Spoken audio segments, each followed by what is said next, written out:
Hello everyone, this is Neetu Sharma and welcome to Neetu education world. तो आज हम डिस्कस करने वाले हैं जुलाई 2019 का इंग्लिश पार्ट।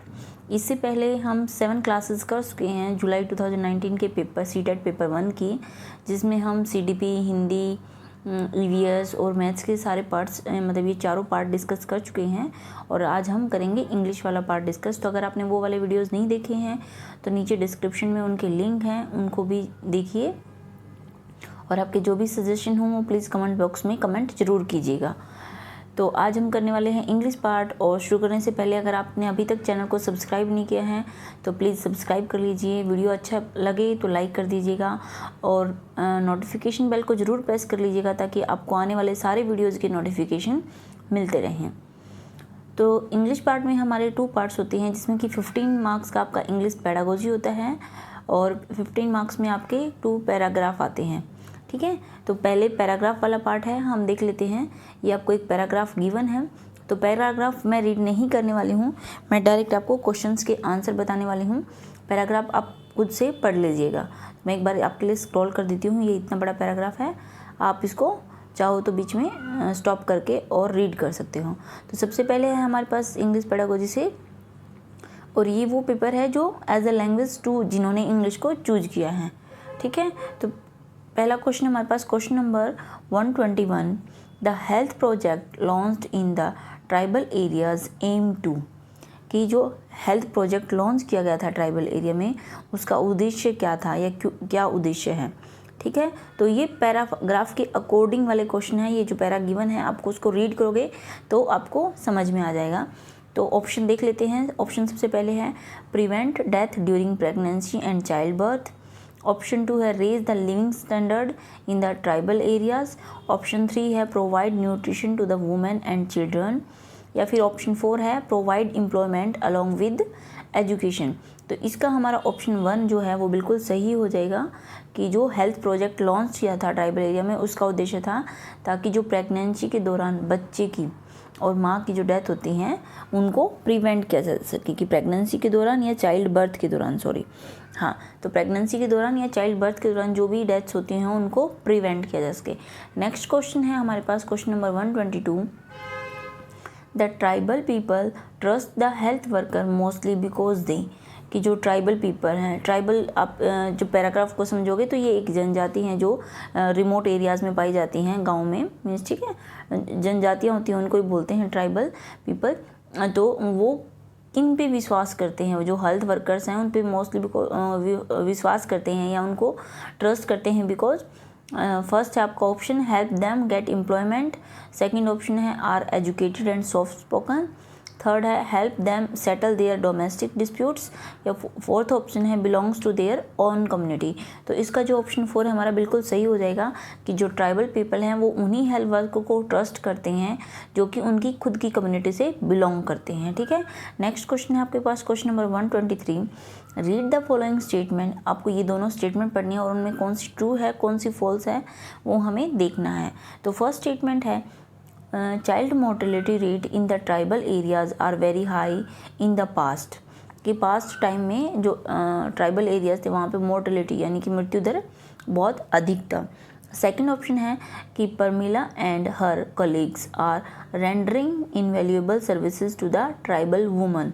तो अगर आप पैरा को पढ़ोगे तो आपको समझ में आएगा कि जो दोनों स्टेटमेंट है यहाँ पे गिवन है वो दोनों ही ट्रू हैं, कि पास्ट जो टाइम था या पास्ट में वहाँ पे मोर्टेलिटी रेट जो था वो बहुत ज़्यादा था। ठीक है, और सेकंड जो है कि वो परमिला जो लेडी है वो और उसके जो कलीग्स हैं वहाँ पे सर्विसेज दे रही हैं ट्राइबल वुमेंस को। तो ऑप्शन 4 जो है हमारा बिल्कुल सही हो जाएगा, both A and B are true. ठीक है, नेक्स्ट हमारे पास क्वेश्चन नंबर 124, और क्वेश्चन नंबर 124 में है which one of the following word is similar in meaning to remotest as used in the passage, कि पैसेज में रिमोटेस्ट के लिए जो वर्ड यूज किया गया है सिमिलर मीनिंग बताना है। तो टफेस्ट, फारदेस्ट, हाईएस्ट या टॉलेस्ट। तो इसका ऑप्शन जो 2 है वो बिल्कुल सही हो जाएगा, फारदेस्ट। तो रिमोटेस्ट या फारदेस्ट होता है जो दूर दराज के एरियाज, ठीक है, उनको बोलते हैं रिमोटेस्ट मीन जो काफ़ी दूर हों। तो ये ऑप्शन 2 बिल्कुल सही हो जाएगा। नेक्स्ट क्वेश्चन देख लेते हैं question number 125, which one of the following word is opposite in meaning to trust as used in the passage, कि जो पैसेज हमने पढ़ा है वहाँ पे ट्रस्ट का अपोजिट मीनिंग वाला वर्ड हमें बताना है क्या था। डिसडेन, डिसट्रस्ट और डिसरप्ट और है डिसमेंटल। तो इसका जो हमारा ऑप्शन 2 है बिल्कुल सही हो जाएगा डिसट्रस्ट, क्योंकि अपोजिट मीनिंग पूछा है तो ट्रस्ट का डिसट्रस्ट हो जाएगा। ठीक है, नेक्स्ट है हमारे पास question number 126। He could not clear the exam because he did not work hard. तो आइडेंटिफाई करना है जो अंडरलाइन वर्ड हमें गिवन है या सेंटेंस जो गिवन है उसमें क्या है। Identify the close in the underline part of sentence given above, के ऊपर जो सेंटेंस दिया है उसमें जो अंडरलाइन पार्ट है, जैसे because he did not work hard, तो ये पार्ट जो है वो पार्ट ऑफ सेंटेंस जो है उसको हमें क्लोज को डिफाइन करना है, आइडेंटिफाई करना है कि कौन सा है। तो एडवर्ब क्लोज है, एडजेक्टिव क्लोज है, नाउन क्लोज है या प्रिंसिपल क्लोज है। तो ये क्या बता रहा है कि ही नॉट वर्क हार्ड बिकॉज कि उसने काम नहीं किया इसलिए वो एग्ज़ाम क्लियर नहीं कर पाया। तो यहाँ पे हमारा ये हो जाएगा आपका ऑप्शन 1 बिल्कुल सही, एडवर्ब क्लोज। ठीक है,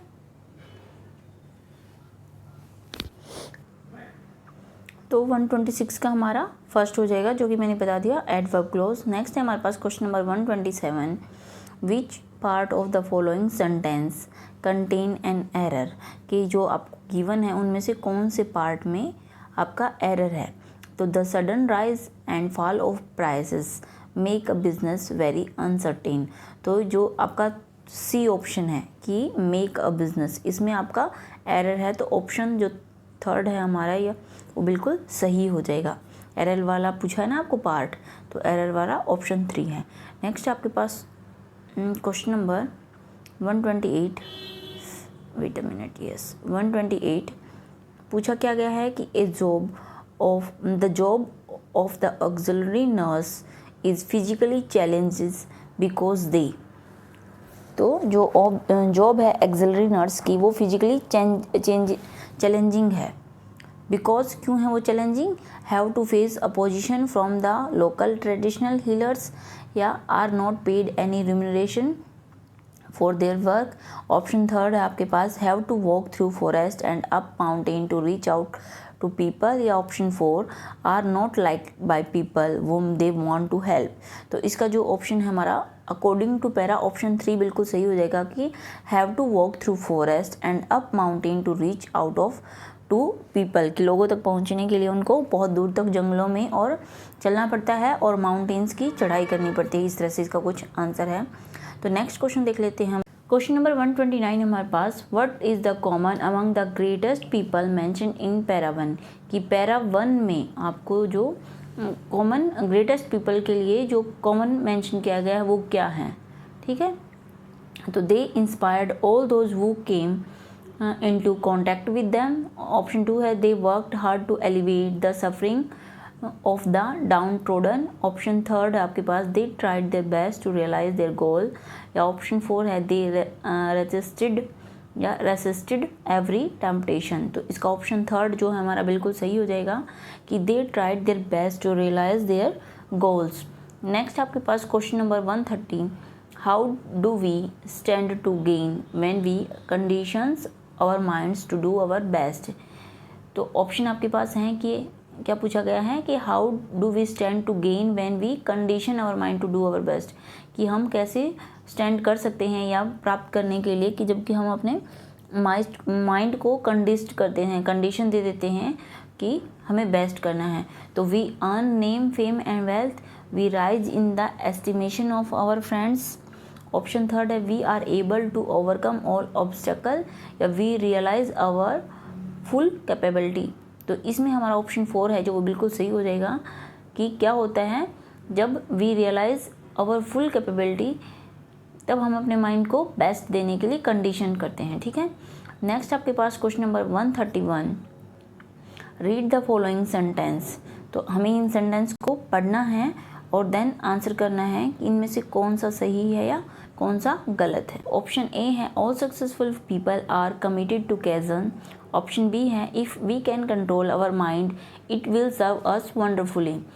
ऑप्शन आपको गिवन है A is false, B is true, option 2 है A is true B is false, option 3 है both A and B are true and option 4 है both A and B are false। तो according to para इसमें आपका जो option 3 है वो बिल्कुल सही हो जाएगा, both A and B are true according to given para. ठीक है, नेक्स्ट हमारे पास question number 132, which word is the most similar in meaning to the word, कौन सा, trademark used in the passage, कि पैसेज में जो वर्ड यूज हुआ है ट्रेडमार्क तो उसका सिमिलर मीनिंग क्या होगा। तो ऑप्शन है आइटम, ऑब्जेक्ट, सब्जेक्ट और ब्रांड। तो ट्रेडमार्क होता है आपका ब्रांड के लिए, तो ऑप्शन 4 जो है हमारा बिल्कुल सही हो जाएगा, ब्रांड। नेक्स्ट आपके पास क्वेश्चन नंबर 133, आई थिंक ये ऊपर होगा तो वेट, ओके यहाँ पे है। तो ऑप्शन 133 क्वेश्चन है, which word is the most opposite in meaning to the word wonderful as used in the passage, के पैसेज में जो यूज किया गया है वंडरफुल के बिल्कुल अपोजिट, तो वो क्या होगा आपका। तो ऑप्शन है सेपरेट, डेफिशिएंट, ऑप्शन 3 है अनरिमार्केबल और ऑप्शन 4 है इनसफिशिएंट। तो वंडरफुल का जो अपोजिट होगा वो आपका हो जाएगा अनरिमार्केबल। ठीक है, कि वंडरफुल जो बिल्कुल अद्भुत होता है उसका अपोजिट होता है अनरिमार्केबल। नेक्स्ट आपके पास question number 134, which part of the following sentence contain an error, कि ये जो पार्ट आपको गिवन है सेंटेंस के, इनमें से कौन से पार्ट में एरर है।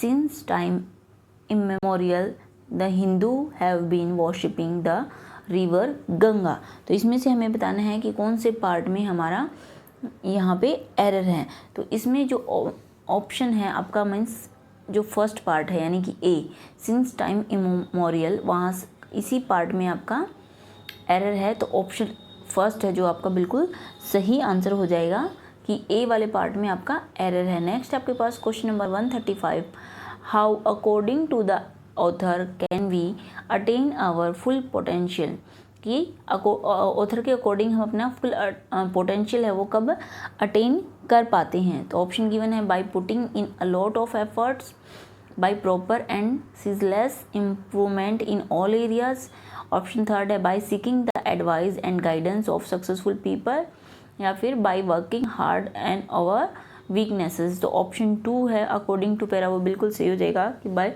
Proper and ceaseless improvement in all areas we can attain our full potential. ठीक है, तो अब देख लेते हैं नेक्स्ट क्वेश्चन, जो कि अब हमारे जो क्वेश्चन है वो हमारे इंग्लिश पेडागोजी के स्टार्ट हो गए हैं। तो नेक्स्ट है हमारे पास question number 136, a teacher of class 5 wishes to teach a complex language structure from the syllabus she should. तो कि एक जो क्लास 5 का जो टीचर है वो चाहता है कि वो एक कॉम्प्लेक्स लैंग्वेज स्ट्रक्चर को सिलेबस के उसको पढ़ाए, तो वो क्या कर रहा है या क्या करना चाहिए। Ask student to memorize the rules, not teach the complex structure and avoid it, focus on listening speaking practice instead of teaching grammar, या use a grammar game with a focus on the complex structure. तो इसका जो है हमारा क्या हो जाएगा कि अगर वो किसी कॉम्प्लेक्स लैंग्वेज स्ट्रक्चर को टीच करना चाह रहा है ना, तो उसको use a grammar game with a focus on this complex structure, की जो कॉम्प्लेक्स स्ट्रक्चर वो पढ़ाना चाह रहा है उस पर फोकस करके उसको कोई ग्रामर गेम का यूज करना चाहिए। तो ऑप्शन 4 जो है हमारा बिल्कुल सही हो जाएगा यहाँ पे। ठीक है, नेक्स्ट हमारे पास question number 137, as per Noam Chomsky theory the role of language acquisition device, यानी कि जो LAD होता है, हेल्प चिल्ड्रंस टू, कि वो बच्चों की किस में हेल्प करता है। Learn second language easily, option 2 है communicate actively in second language, 3rd है जनरेट ग्रामर रूल्स, या 4th है imitate the language spoken by the adults. तो इसका क्या हो जाएगा कि जो LAD वो हमारी किस में हेल्प करता है चिल्ड्रंस की, तो जनरेट ग्रामर रूल्स, ऑप्शन जो 3rd है वो हमारा बिल्कुल सही हो जाएगा कि जो नॉम चॉम्स्की की थ्योरी में बताया गया है हमारा लैंग्वेज एक्विजिशन डिवाइस, वो बच्चों को जनरेट ग्रामर रूल यानी कि ग्रामर्स के रूल को जनरेट करने में हेल्प करता है। नेक्स्ट आपके पास question number 138, which of the following statement is correct, इनमें गिवन में से कौन सी स्टेटमेंट है जो आपकी की बिल्कुल करेक्ट है। तो ऑप्शन 1 है children's first language is a hurdle in the learning English, option 2 है it is difficult to teach English language या English as their first language in every aspect and ignore English, option third है, as a teacher you would like to give a list of English word on the very first day. या option four है कि childrens come to school with a treasure of experience and there mother tongue act like a resource in English language.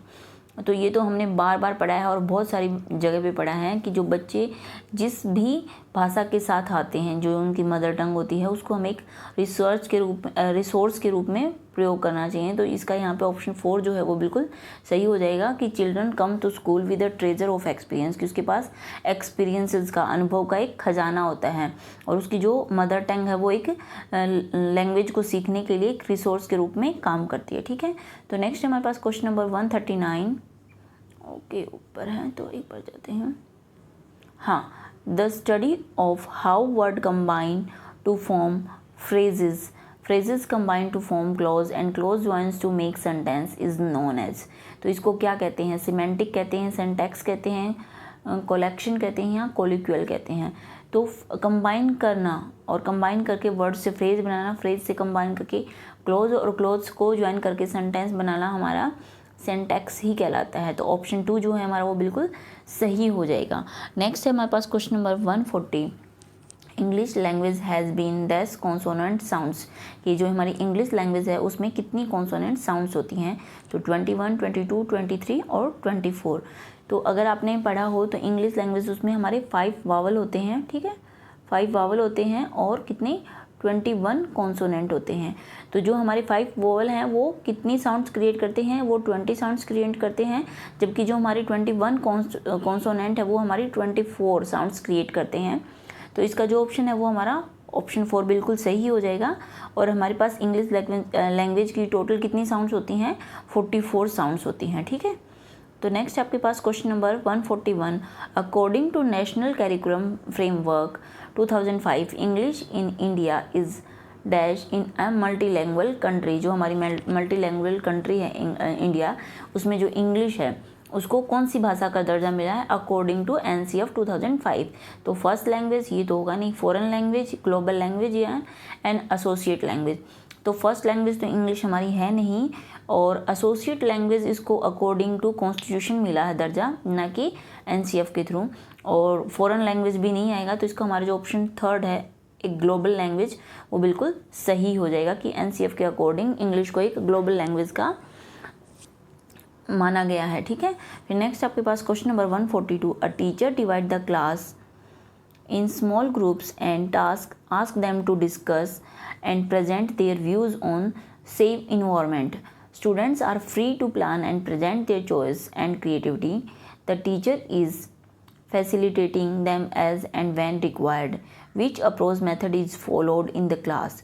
कि क्या बोला गया है कि एक जो टीचर है उसने क्लास को स्मॉल ग्रुप्स में डिवाइड कर दिया और उनको बोला कि आप लोग आपस में डिस्कस करो और अपने व्यूज़ रखो सेव इन्वायरमेंट के बारे में।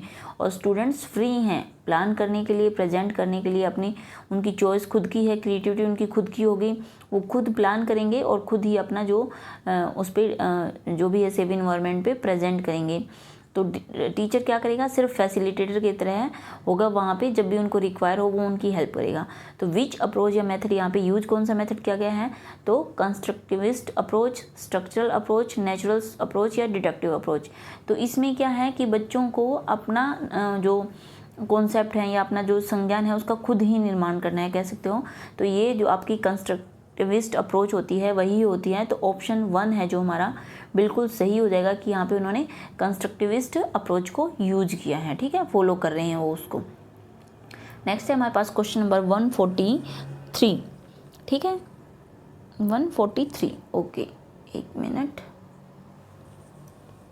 क्वेश्चन है हमारे पास, a teacher of class 4th brought some interesting books and distributed them among the students. Then she said, today let's have fun and read these books for our pleasure.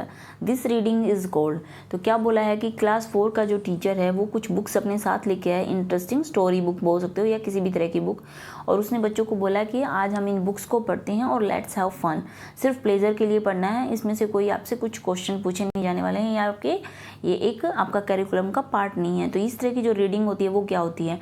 Pre reading, post reading, intensive reading या extensive extensive reading.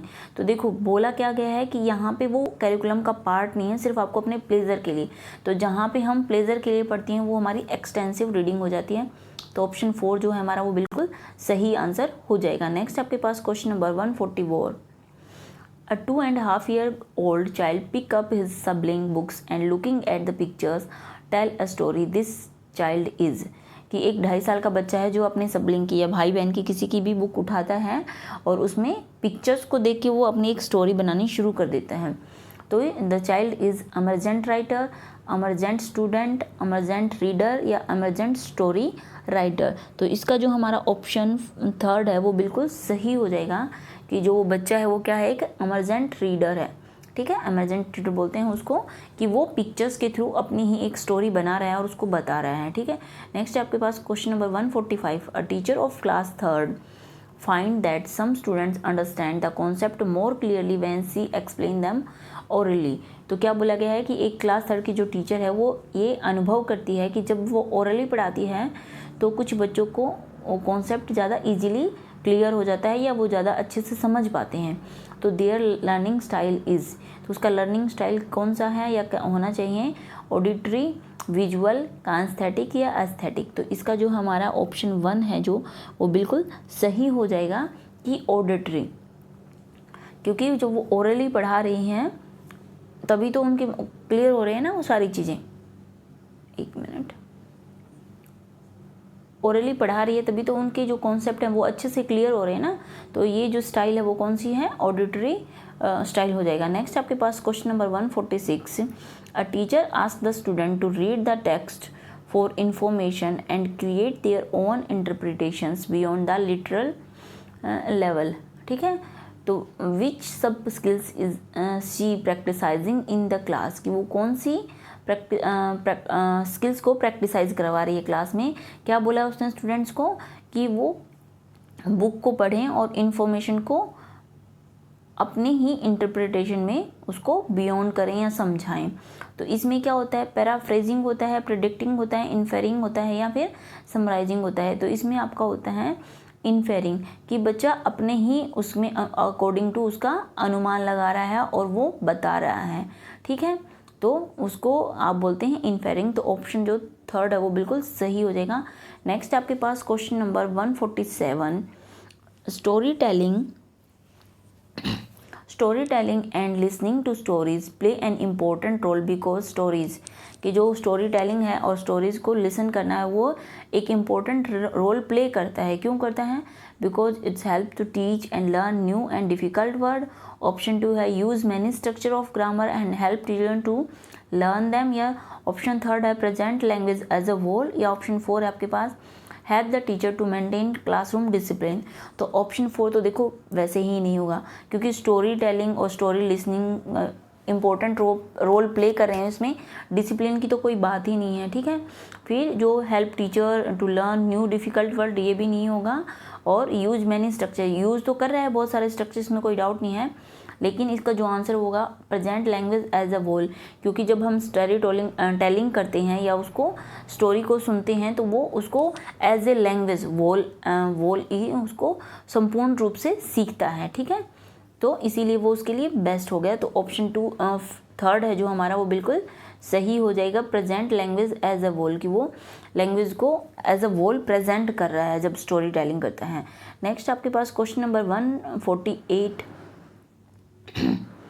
Before starting a new chapter on the honest woodcutter, the teacher started discussion with the students on honesty. What is the teacher trying to achieve with this activity?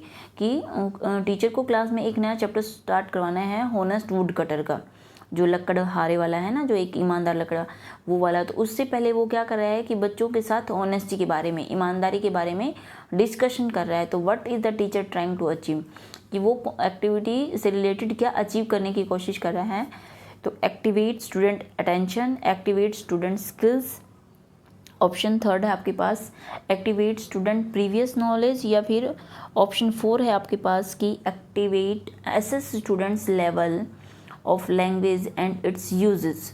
तो 148 का जो आपका option third है वो बिल्कुल सही हो जाएगा कि वो क्या कर रहा है, एक्टिवेट स्टूडेंट्स प्रीवियस नॉलेज, कि वो बच्चे की जो प्रीवियस नॉलेज है उसको एक्टिवेट करने की कोशिश कर रहा है कि उसको ईमानदारी के बारे में कितना पता है, कितना नहीं पता है। इस तरह से वो उनको, जैसे हम करते हैं ना कि कोई भी चीज़ पढ़ानी है उससे पहले उसी से रिलेटेड आप बच्चे की नॉलेज को जानने की कोशिश करते हैं या फिर उसको एक्टिवेट करते हैं कि उसको जो कुछ भी पता है वो सब उसके दिमाग में उस टाइम हो कि अच्छा ये चीज़ें होती हैं, ठीक है। नेक्स्ट आपके पास question number 149, a child got admission to a new school. The teacher was surprised to see that she would speak 4 languages fluently but could not speak in English. She is a. तो क्या बोला गया है कि एक बच्चा है जिसने स्कूल में न्यू एडमिशन लिया है और टीचर ये देख के सरप्राइज है कि उसको 4 अलग अलग लैंग्वेज को वो अच्छे से स्पीक कर सकता है फ्लुएंटली, बट इंग्लिश को स्पीक नहीं कर सकता। तो सी इज़ क्या होगा, वो मोनोलिंगुअल, बाइलिंगुअल, मल्टीलिंगुअल या लिंग्विस्टिक। तो इसका जो ऑप्शन थर्ड है वो बिल्कुल सही हो जाएगा। क्या है वो, मल्टीलिंगुअल, कि उसको बहुभाषिता, बहुत सारी भाषाओं की जानकारी है, ठीक है। नेक्स्ट आपके पास, और आज की जो हमारी वीडियो है इसका लास्ट क्वेश्चन है question number 150। A student of class 5 while reading a chapter finding some difficult and unfamiliar word and is not able to get the meaning of those word he should. तो क्या बोला गया है कि एक class 5 का बच्चा है जो कि किसी चैप्टर को रीडिंग करते हुए कुछ वर्ड्स उसको डिफ़िकल्ट, कठिन लगते हैं, और अनफैमिलियर, जो उसने पहले कभी नहीं सुने हैं, तो वो उनको समझने में अनेबल हैं। तो उन वर्ड्स के लिए उसको क्या करना चाहिए, he should ask the teacher, ignore और skip the word and keep reading, या फिर guess the meaning in content, या फिर ऑप्शन 4 है ask his classmate every time to help. तो इसका देखो, जब आप किसी भी बुक को या किसी भी स्टोरी को पढ़ते हो तो उसको क्या करते हो, आपकी स्टोरी के अकॉर्डिंग आप उसमें गैस लगाते हो, अनुमान लगाते हो कि अच्छा इसका ये मीनिंग होगा, इसका ये मीनिंग होगा, क्योंकि जैसे जैसे हमारी स्टोरी चल रही है तो हमें थोड़ा बहुत आइडिया तो आ जाता है। तो इसका ऑप्शन जो थर्ड है वो बिल्कुल सही हो जाएगा कि gas the meaning in content की, जो हमारा कंटेंट गिवन है उसके संदर्भ में वो उसके गैसेस लगा लेगा या अनुमान लगा लेगा, ठीक है। तो आई होप आपको ये वीडियो पसंद आई हो। अगर थोड़ी सी भी अच्छी लगी हो तो वीडियो को लाइक कर दीजिएगा।